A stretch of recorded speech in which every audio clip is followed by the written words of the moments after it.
The following program may contain coarse language, violence, nudity, mature subject matter, or scenes which may not be suitable for all viewers. Viewer discretion is advised. This is the X-Zone Broadcast Network, broadcasting worldwide on broadcast affiliates and satellite program providers, including CNN Broadcast Network, Sirius Satellite Network, Star Media, Good News Radio Network, Angel Broadcast Network, Wiki Broadcast Network, and WPBN TV.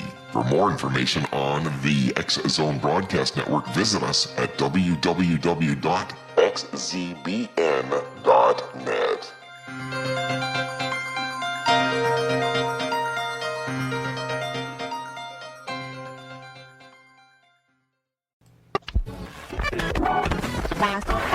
All Hit Radio.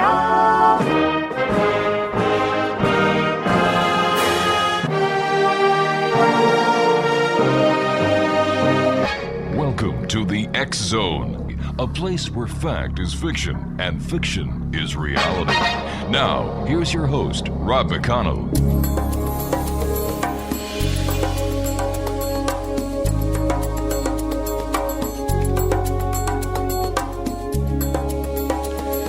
Welcome back, everyone. This is the X-Zone. My name is Rob McConnell, coming to you from our broadcast center in Hamilton, Ontario, Canada. Worldwide toll-free, 800-610-7035. Email xzone@xzoneradiotv.com. On all social media sites, X-Zone Radio TV, and our website, www.xzoneradiotv.com. Don't forget, the X-Zone store is back up at www.thexzonestore.com. And the Relmar Multimedia app is available at Google Play, Amazon.com, and Apple Store. My guest this hour is Corey Kay, the gentleman behind the X-Zone Tech Zone. And Corey, last night Howard Bloom and I broke a story about a group of Russian hackers who were able to acquire, 1.2 billion usernames? 1.2 billion. Yeah. Passwords and usernames. That in itself was shocking, but you've done some digging today into the story. And I was wondering if you could share with our listeners what you found out thus far. Yes, this, Rob, is the biggest non-story in the history of reporting on cyber attacks.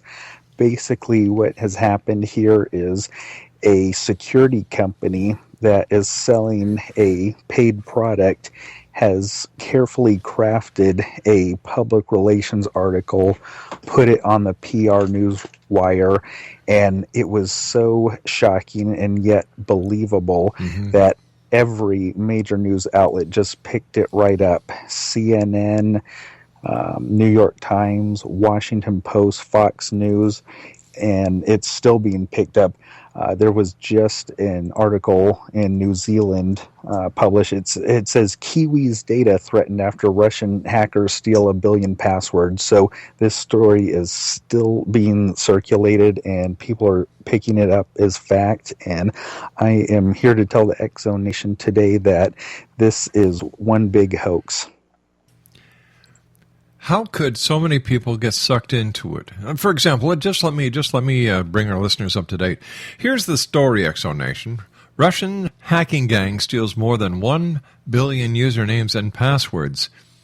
And let me see here. A gang of Russian hackers have amassed, over 1 billion username and password combinations and more than 500 million email addresses, a security firm reported late Tuesday, calling it the largest ever haul of stolen internet credentials.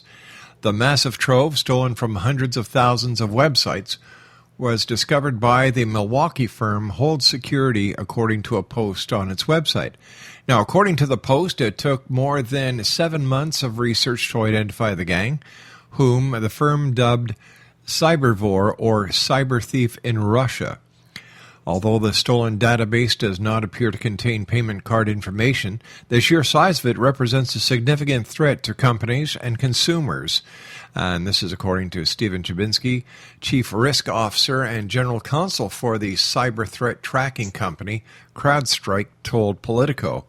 That's because many of the people defy security experts advice and reuse passwords. So once the criminal ring has the username and password combination to access one account a person holds, they often find using that name and password or slight variations of it can also access other accounts. So how can these guys have pulled off such a big fraud when everyone is taking it for a reality? This is very scary. Basically, this company, Hold Security, is supported by Brian Krebs and other major cybersecurity authorities, and these are very reputable people and very good people, I should add. But and they've really lent their reputation behind this story initially. But as time has rolled on, or as the day has rolled on, people are starting to pick apart this story, and not everything adds up. And I couldn't believe this, but at 6 o'clock today, I was on Brian Krebs' website, Krebs on Security, reading his take on the attack, and within 2 hours, by 8 p.m. Eastern tonight, he had actually changed the wording on his site, saying that the company has dropped their claim. And I'm not seeing that being picked up by the news wires right now. But even according to Krebs, they apparently have backpedaled slightly on their story already. Corey, stand by. You and I have to take our first 2-minute commercial break. Exo Nation. Corey K. is our guest. www.xzonetechzone.com. We're talking about that 1.2 billion hacking that allegedly happened by Russia cyber thieves, just to find out, get this, it was all a hoax. We'll be back on the other side of this 2-minute commercial break as we continue here in the X Zone from our broadcast center in Hamilton, Ontario, Canada. Don't forget, the X Zone store is now open at www.thexzonestore.com. And the Relmar multimedia app is available at, Google Play, Amazon.com, and the Apple Store. We'll be back. Don't go away.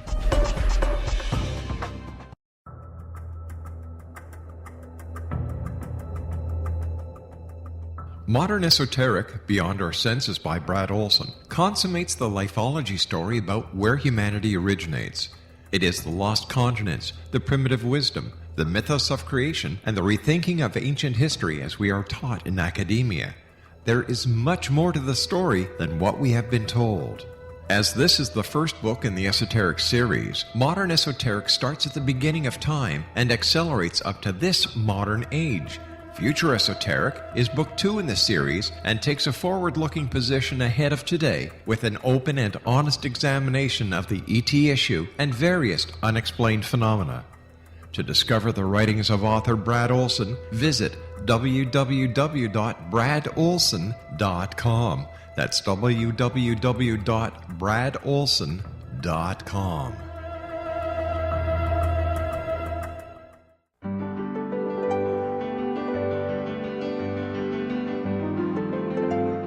Named one of the world's greatest psychics, Elizabeth Joyce is now giving readings worldwide via Skype. Elizabeth Joyce is recognized for her clairvoyant ability to help find missing persons, her analysis of dreams, past life regression work, mediumship, and her accurate predictions. Elizabeth has been a frequent guest on the X Zone radio show with yours truly, Rob McConnell, now for several years. For an appointment with Elizabeth Joyce, call 201-934-8986 or Skype at elizabeth.joyce. And for more information, you can always visit Elizabeth Joyce online at www.new-visions.com.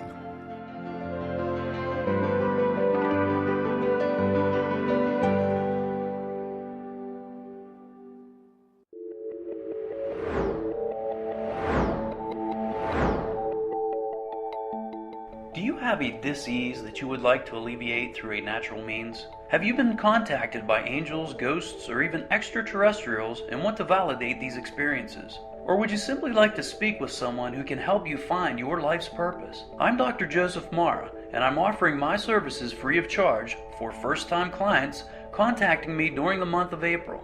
These free consultations include angel card readings, guided meditations, life coaching, and energy healing. If you have always wanted to explore these types of experiences but were skeptical or simply could not afford them, then take advantage of this free special offer. Contact me through my website, aguidinglight, spelled LITE.com, to schedule your consultation today. Until then, I offer you love, light, and laughter.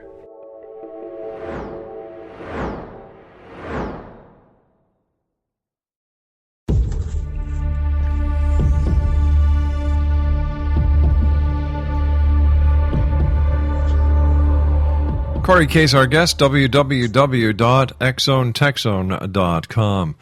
Corey, what is this going to do to the credibility of other online security companies now that it has been established based on what we're seeing, including the person who's responsible for this press release changing the information on their website? What is this going to tell us about the credibility of the internet security field? I hope that it's going to force people to be a little more critical. I see cyber attacks touted in the media all the time, and sometimes they're reporting on a legitimate and eminently dangerous threat, but other times they are writing sensational pieces where the alleged hacker that doesn't even exist has to have physical access to your device. So I see this sort of thing all the time, and I think the fact that there have been so many major breaches, like the Target breach, PayPal, even Jimmy Johnson got hacked earlier this week, I think it makes these types of reports very credible, because there really is a real danger out there. But I think the way that this was reported on, the way they made it sound like all in one fell swoop, 1.2 billion passwords were swiped, and the fact that they're blaming it on an organization, it just doesn't hold up to the facts, really. Do you think that this has anything to do with the silent but cold war that seems to be revving up between Russia and the United States?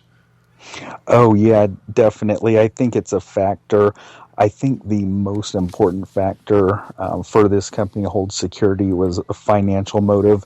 But as it turns out, Alex Holden, who is the CEO of Hold Security, is actually a Ukrainian national.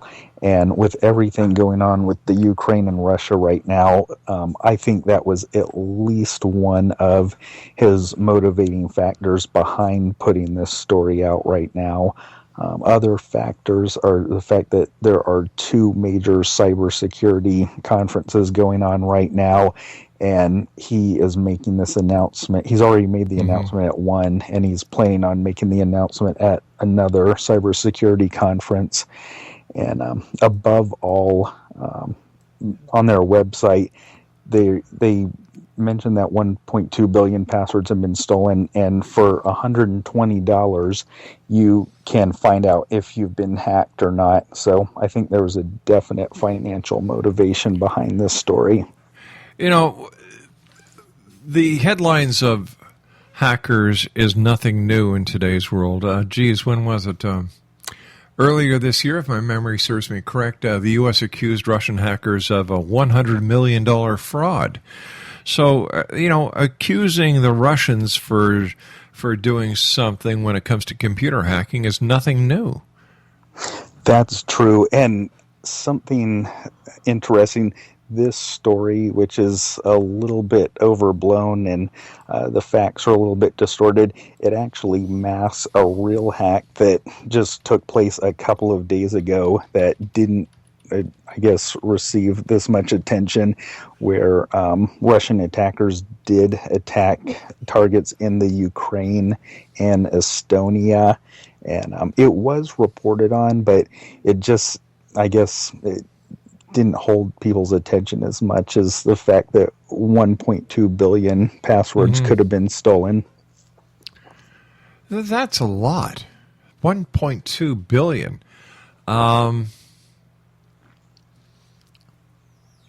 How did they do it? You know, if they did, first of all, is it possible that hackers could